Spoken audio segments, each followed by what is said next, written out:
Morning all. In a previous class, we have studied about the green chemistry. What is green chemistry? 12 principles of green chemistry. And now, up to the 4 principles, we have discussed कि उसके अंदर क्या क्या होता है. एक small introduction लिया था हमने ग्रीन केमिस्ट्री के 12 प्रिंसिपल्स का. उसके बाद एक एक प्रिंसिपल को हमने अच्छे से समझने की कोशिश की और उसके एग्जांपल्स भी हमने स्टडी किए थे. उसके बाद अब अगले कुछ जो रिमेनिंग प्रिंसिपल्स है उनको हम एक्सप्लेनेटरी वे में स्टडी करने की कोशिश करते हैं. जो फिफ्थ हमारा है वो है सेफर सॉल्वेंट्स एंड ऑक्सिलरीज, यानी जो भी सिंथेसिस या केमिकल रिएक्शंस हम परफॉर्म करेंगे लैब लेवल पर या इंडस्ट्री में, तो उसमें जो सॉल्वेंट्स या अदर हम मटेरियल्स यूज करते हैं उसको हम सेफर यूज करना है. जैसे कि ऑक्सिलरी सब्सटेंसेस यानी सॉल्वेंट्स, सेपरेटिंग एजेंट्स एक्सेट्रा. जो रिएजेंट्स होते हैं एसिडिफाई करने के लिए या फिर अल्कलाइजिंग एजेंट्स होते हैं, इस तरह से उसको हम सेफर या इजीली रिकवर हो वैसे हम यूज करने की कोशिश करें. Should be made unnecessary whenever possible. जब भी पॉसिबल है तो उसका यूज टालना चाहिए या यूज ना हो इसकी कोशिश करनी चाहिए. और जब भी यूज कर रहे तो उसको रिकवरी हो या सबसे सेफ हो, इस तरह से हमें उसे वर्कआउट करना चाहिए. डिटेल्स में इसको देखते हैं. ग्रीन मेथड्स क्या है सॉल्वेंट यूजेस के, वो हम देखेंगे. Solvent selected not cause any environmental pollution, यानी जो भी सॉल्वेंट हम यूज करते हैं वो एनवायरमेंट में कोई पोल्यूशन नहीं करना चाहिए. साथ ही ह्यूमन या अदर जो हमारे लिविंग ऑर्गेनिजम्स है, लिविंग एनिमल्स है, उनके हेल्थ पर कोई भी इफेक्ट नहीं होना चाहिए अगर वो बचता भी है या एनवायरमेंट में सॉल्वेंट चला भी जाता है. The reaction should be carried out in aqueous phase. ज्यादा से ज्यादा हमें वाटर का यूज करना चाहिए. The reaction should be carried out without the use of solvent. If possible अगर है तो सॉल्वेंट लेस रिएक्शन हमें यूज करने की कोशिश करनी चाहिए. द यूज ऑफ लिक्विड और super critical carbon dioxide, super critical CO2 should be explored. अगर पॉसिबल है तो लिक्विड या सुपर क्रिटिकल CO2 का यूज करना चाहिए. A better method is to carry out reactions in solid phase. अगर possible है तो सॉलिड फेज में ही रिएक्शन अगर होती है तो बेस्ट है. अगर नहीं हो पाती है तो हमें कोई एक्वेस फेज या CO2 जैसे लिक्विड सॉल्वेंट यूज करने चाहिए. Immobilized solvents can be use, यानी एक में यूज किया हुआ सॉल्वेंट दूसरे रिएक्शन में भी हमें यूज करने आ सकते हैं, यानी रिसाइकलिंग हो तो बेटर है. The immobilized solvent maintains the solvency of the material but it is non-volatile and does not expose to humans or the environment to hazards of that substance. मतलब क्या है कि immobilize यानी जो भी सॉल्वेंट हम यूज कर रहे हैं उसको डिस्कार्ड नहीं करना, ओके. या फिर इतना कम सॉल्वेंट यूज करना है कि आपका जो भी मटेरियल है उसमें डिसॉल्व हो जाए और वो कंप्लीटली एब्जॉर्ब हो जाए, रिएक्शन में बचे ना. और अगर बच भी जाता है तो वो फर्दर यूज हो और एनवायरनमेंट में नहीं जाना चाहिए. जैसे कि कैफीन का एक्सट्रैक्शन क्या है, सुपर क्रिटिकल कार्बन डाइऑक्साइड की यूज करके. इसमें क्या होता है, जो कॉफी बीन्स होते हैं, इसका जो टाइटल है देखिए, coffee bean decaffeination using supercritical carbon dioxide. इसके लिए सबसे पहले प्री सोक्ड बीन्स यानी भीगे हुए कॉफी बीन्स को लिया जाता है और हाई प्रेशर एक्सट्रैक्शन वेसल के अंदर से प्रोसीड किया जाए इस तरह से. फिर उसके अंदर से caffeine dissolve in super critical CO2. तो कैफीन क्या होता है, इसके अंदर से हम क्या पास करते हैं, सुपर क्रिटिकल कार्बन डाइऑक्साइड. उसके अंदर हम उसे भिगोते हैं, उसके अंदर से पास करते हैं. फिर हाई प्रेशर एक्सट्रैक्शन वेसल में से डीकैफिनेटेड बीन्स बाहर निकलता है, ओके. और साथ में जो बाहर निकलेगा वो है सुपर क्रिटिकल कार्बन डाइऑक्साइड और कैफीन, इनका मिक्सचर निकलेगा. इसको फिर इसके द्वारा इसको फर्दर दूसरे एक एक्सट्रैक्शन प्रोसेस में प्रोसीड किया जाए जिसमें वाटर के साथ इसका कांटेक्ट आएगा.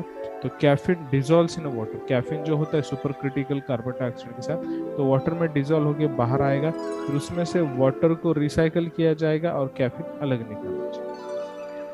फिर इसमें से जो सुपर क्रिटिकल कार्बन डाइऑक्साइड निकलेगा वो वापस से प्रीवियस एक्सट्रैक्शन में जाएगा, जो कि ऑलरेडी भीगा हुआ है उसमें वापस हम सुपर क्रिटिकल कार्बन डाइऑक्साइड डालेंगे for the super saturation. Okay, इस तरह से होता है, यानी reuse of the solvent. Okay, इस तरह से हमें सिंथेसिस या एक्सट्रैक्शन प्रोसेस प्रोसीड करनी चाहिए। ओके, नेक्स्ट,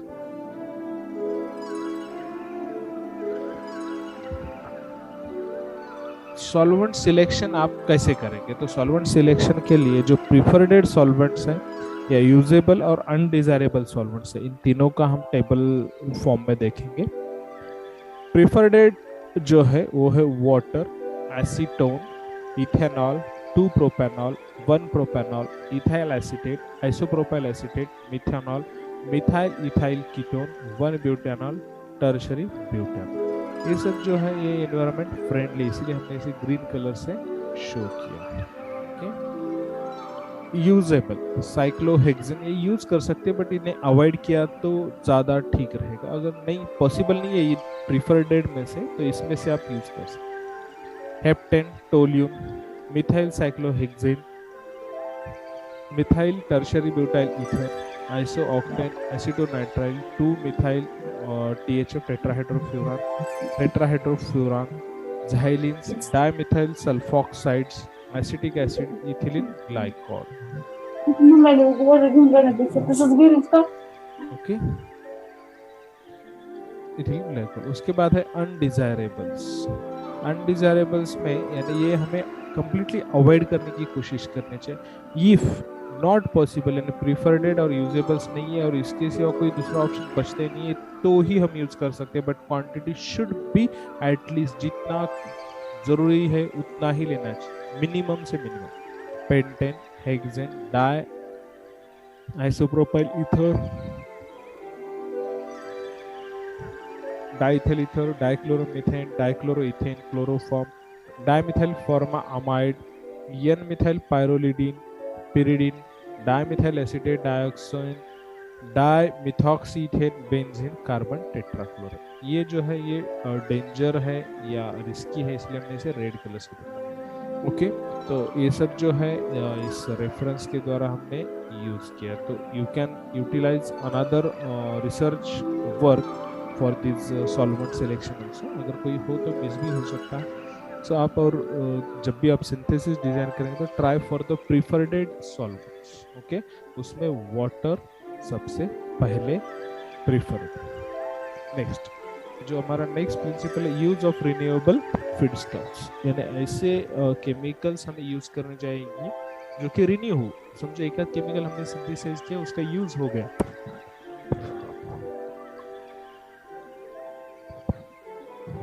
तो उसके यूज के बाद उसको रिन्यू हम कर सकते हैं, ऐसा केमिकल हमें यूज करना चाहिए। रॉ मटेरियल और feed stack should be renewable rather than depleting whenever technically and economically practical. Technically और इकोनॉमिकली, यानी हम रीयूज तो कर सकते हैं, बट उस पर खर्च अगर ज़्यादा आता है तो उसका कुछ रिन्यूएबल का मीनिंग ही नहीं बचता है। तो बेटर कि टेक्निकली और इकोनॉमिकली वो प्रैक्टिकल भी होना चाहिए। देखिए, starting material are those obtained from renewable और non renewable materials. Non renewable sources, petrochemicals obtained from petroleums. तो ये नॉन रिन्यूएबल्स। अब रिन्यूएबल या green, the starting material which can be obtained from agricultural और biological products are referred to as renewable starting material, but cannot be obtained in a continuous supply due to factors like crop failure etc. अब देखिए, agricultural या biological product से हम उसे use कर सकते हैं, बट अगर क्रॉप फेल्योर जाता है तो हम उसको वापस से बना नहीं सकते क्रॉप्स, इसीलिए it's a risk. Substances like carbon dioxide and methane gas,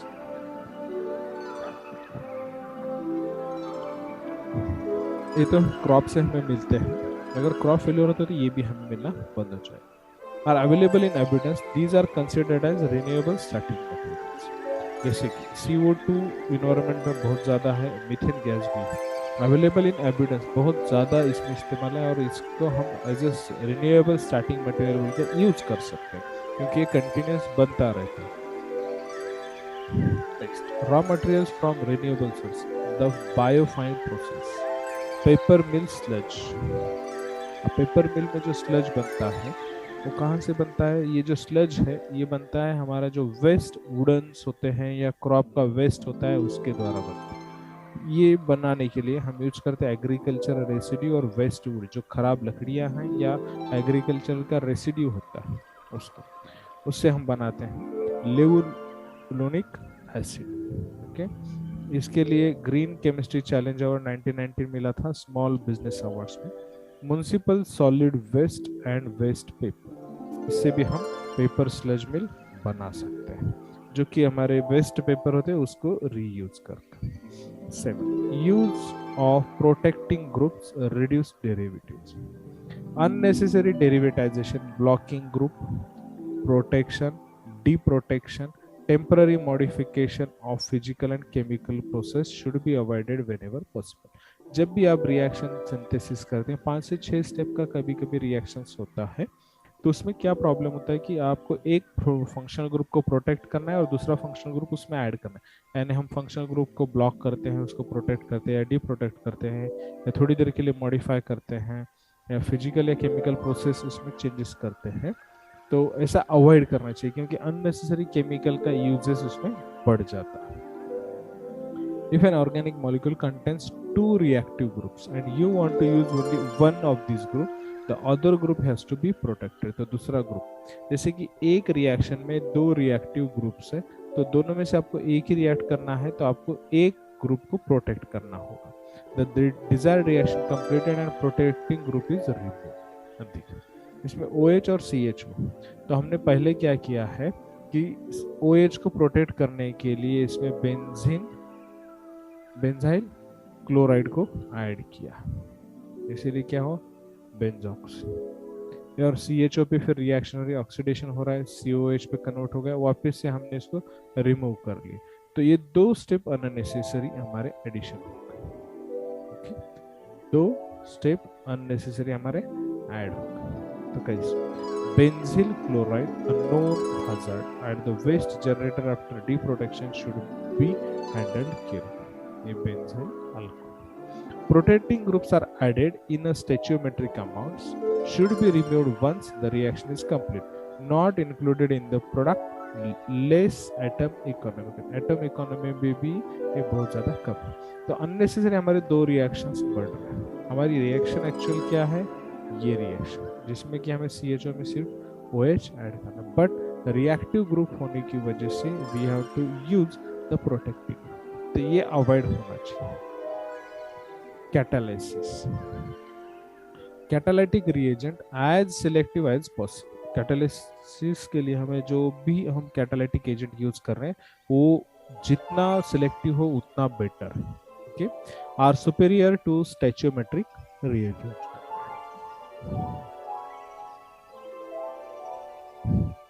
Catalyst performs transformation without consumed in the reaction and without being incorporated in the final product, hence preferred whenever possible। जब भी possible है हमें catalyst use करना चाहिए, क्योंकि catalyst reaction में part नहीं लेता है या प्रोडक्ट में इन्वॉल्व नहीं होता है, एज इट इज बाहर निकलता है, बट रिएक्शन का जो स्पीड है वो बढ़ाता है as per the definition of catalyst. तो क्या है, बेटर यील्ड आता है, रिएक्शन बिकम्स फिजिबल होती है यानी जल्दी होती है, सिलेक्टिव होता है, एडवांटेज इन एनर्जी रिक्वायरमेंट जल्दी होने की वजह से, better utilization of starting material and minimum waste product formation, ये इसके advantage. Next, design for degradation. आप जो भी केमिकल डिजाइन कर रहे हो वो डिग्रेड होना ही चाहिए most of chemical product should be design so that at the end of the function they do not persist in the environment and उसका जो भी प्रोडक्शन है डिग्रेडेशन प्रोडक्ट वो वापस एनवायरनमेंट में सबमर्ज होना चाहिए, या एनवायरनमेंट में उसका कहीं पर भी निशान बचना नहीं चाहिए। Insecticides, product design should be biodegradable। Insecticides and polymers are non-biodegradable insecticides। DDT, bioaccumulate in many plant and animal species and incorporate into the food chain। Some of the insecticides are also responsible for population of decline of beneficial insect। अब जो insecticides है वो क्या होता है कि जब भी हम इंसेक्टिसाइड्स हर्बल से हमारे एग्रीकल्चरल प्रोसेस में यूज करते हैं तो प्लांट में या एनिमल में एक्यूमुलेट होता है, अब प्लांट में एक्यूमुलेट हो गए तो प्लांट तो खाते ही हैं एज अ सब्जी के स्वरूप में। तो क्या होता है कि वो फूड चेन के अंदर एंटर करता है, उसको हमारे एनिमल्स खाते हैं, फिर एनिमल से हमें दूध मिलता है या जो भी नॉनवेज है उसके द्वारा भी वो हमारे पास आता है या ह्यूमन के कंजम्पशन में आता है। डीडीटी एक्चुअल हम डायरेक्टली तो नहीं खाते बट इनडायरेक्ट। उसका और एक डिसएडवांटेज ये है कि जो भी हमारे लिए यूजफुल बेनिफिशियल इंसेक्ट्स है उनका भी डिक्लाइन, पॉपुलेशन कंप्लीटली गायब हो जाता है क्योंकि यूज ऑफ बाय इंसेक्टिसाइड्स। तो इंसेक्टिसाइड मस्ट बी बायोडिग्रेडेबल, अगर बचता भी है तो उसको प्लांट से एनिमल्स के अगर खाने में आता भी है तो वो वहाँ पे डिग्रेड हो जाए। During degradation the product themselves should not possess any toxic effect and harmful to human health. अगर वो डिग्रेडेशन होने के बाद जो भी प्रोडक्ट्स बनते हैं डिग्रेडेशन प्रोडक्ट्स वो भी रीयूज होने चाहिए या फिर ऐसे होने चाहिए कि उसका टॉक्सिसिटी हमें हार्म नहीं करना चाहिए, उसके टॉक्सिक इफेक्ट्स नहीं होने चाहिए। It is possible to have a molecule which may possess functional groups that facilitate it for biodegradation.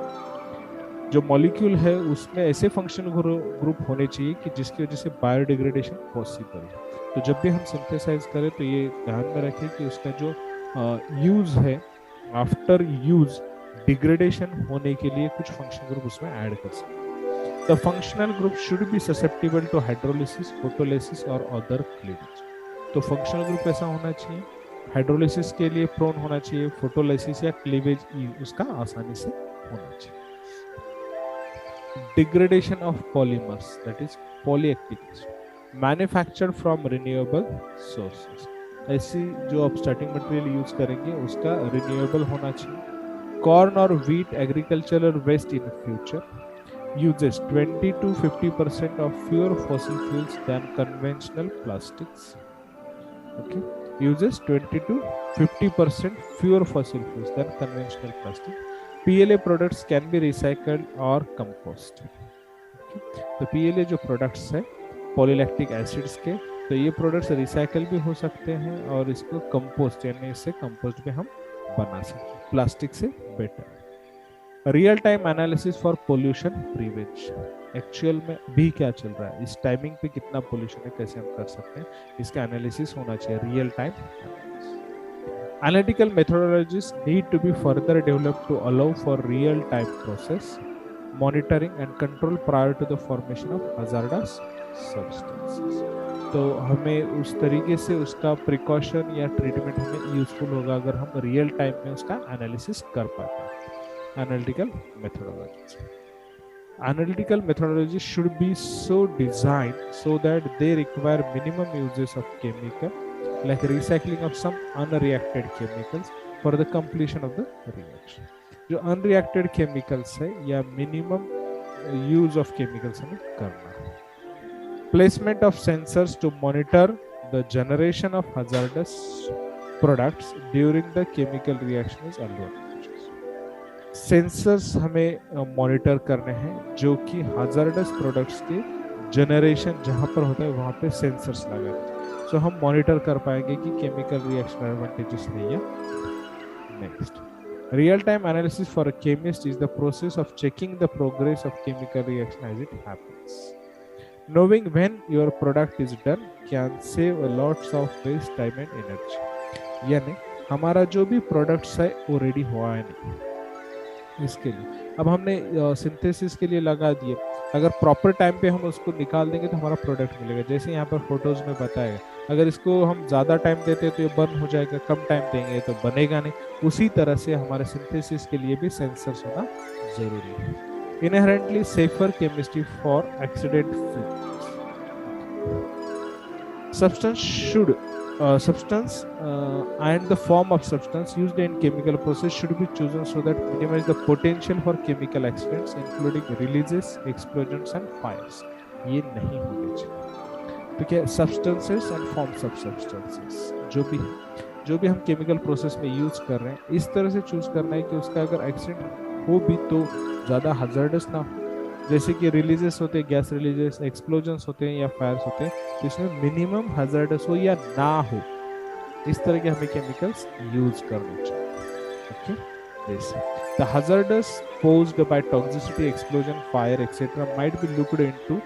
The manufacturing plant should be so designed to eliminate the possibility of accidents. The possibility ये हमें avoid करनी है, जैसे कि cyanide और phosgene. Next, synthesis of ibuprofen. कुछ examples हम देखेंगे कि जिसमें सिंथेसिस ग्रीन मेथड से हो। Used for making pharmaceutical drugs, that is analgesic painkillers, developed by Boots Company of England। 6 step का प्रोसेस, एटम इकोनॉमी 40% और 60% ऑफ एटम्स वेस्ट। देखिए मेथड्स क्या है। ये रिएक्शन है, इसी में हमने aluminium trichloride as a catalyst use किया है। ओके, बेंजीन, इथाइल और 2 मिथाइल ग्रुप एडिशन है, यानी इसको हम क्या बोलेंगे 1 2 3 4 ब्यूटेन ग्रुप अटैच। ओके, इसका रिएक्शंस इस तरह से प्रोसीड होता है।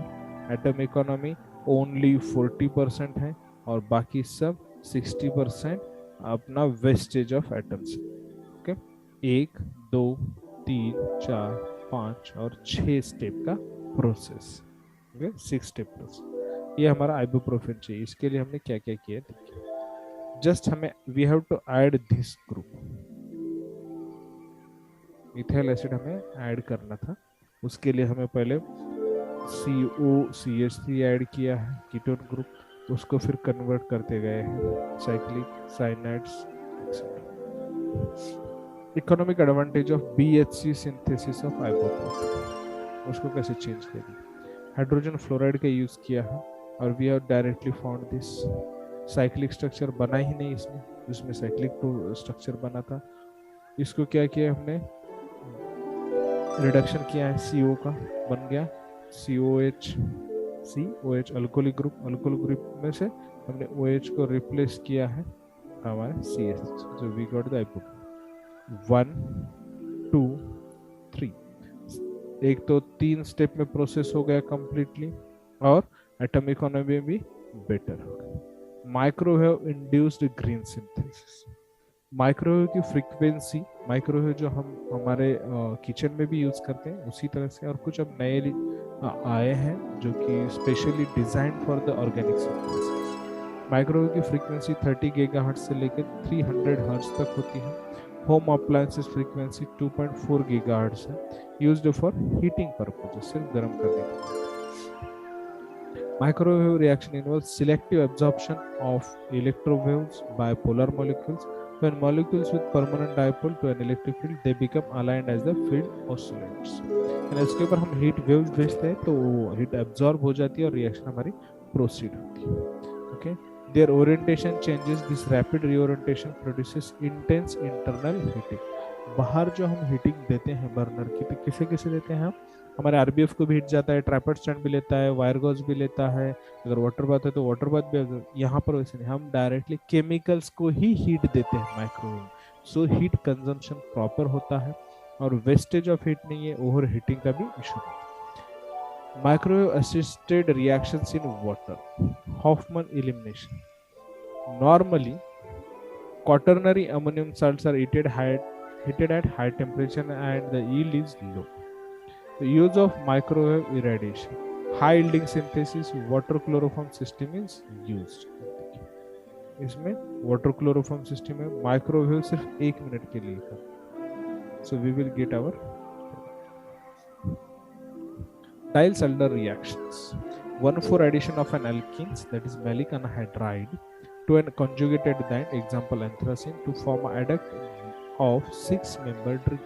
हमें adduct बनाना है। Usual condition है reflux for 90 minutes in xylene using oil bath. Microwave condition में digylamine is used as a salt. Digylamine use करना है और 80% of the adduct is obtained in 1 minute. Microwave करना है इसे सिर्फ 90 सेकंड के, यानी हार्डली 1.5 मिनट। 90 मिनट से 90 सेकंड्स, इतना कम इसमें ये बन गया। Okay, next, ultrasound assisted green synthesis. Ultrasound refers to a sound waves having frequencies higher than those to which the human ear can respond.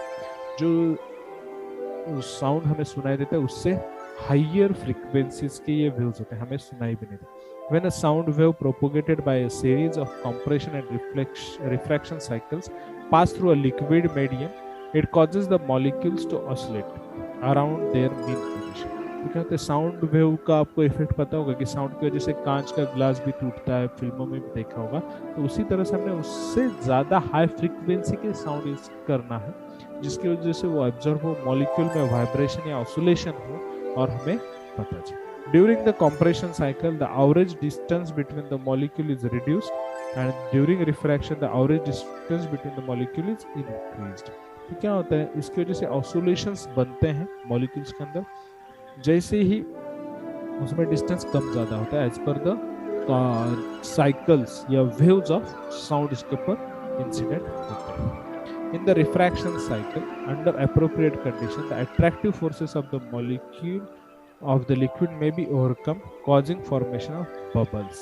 In case internal forces are great enough to ensure collapses of these bubbles, very high local temperature around 5000 degrees Celsius and pressure over 1000 bar may be created.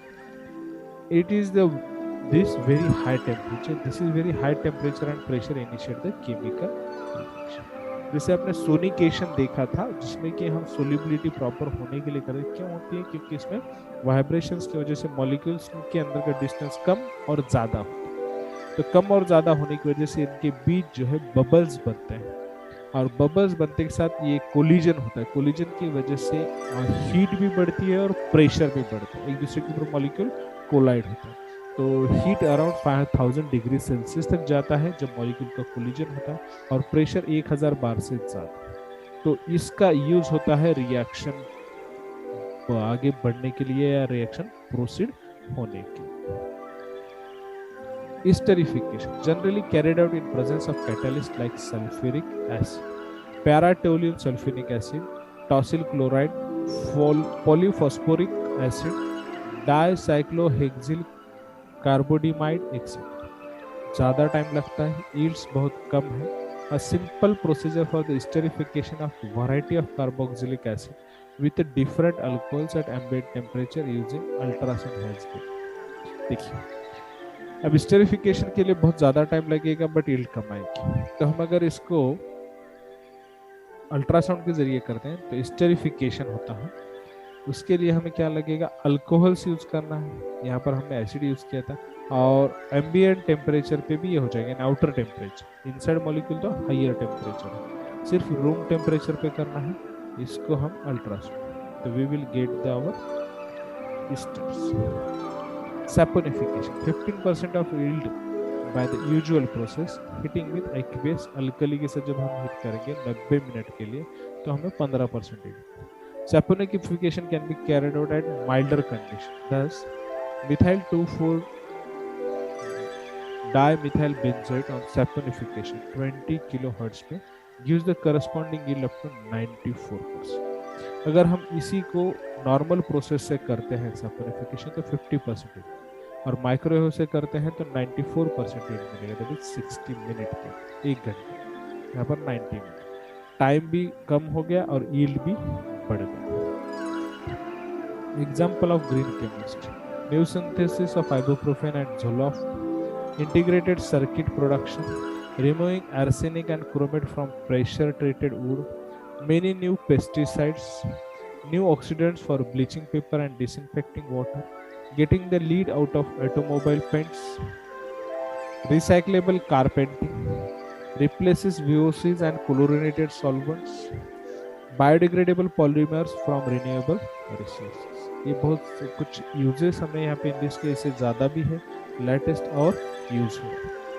In the end, we can say that green chemistry is not a solution to all environmental problems, but the most fundamental approach to preventing the pollution. Green chemistry environment problems का solution नहीं है, but एक छोटी step है जो कि हमें better environment देने के लिए proceed हो सकता है. So here we will end up with our first, that is a green chemistry unit. In next lecture we will discuss about the next topic.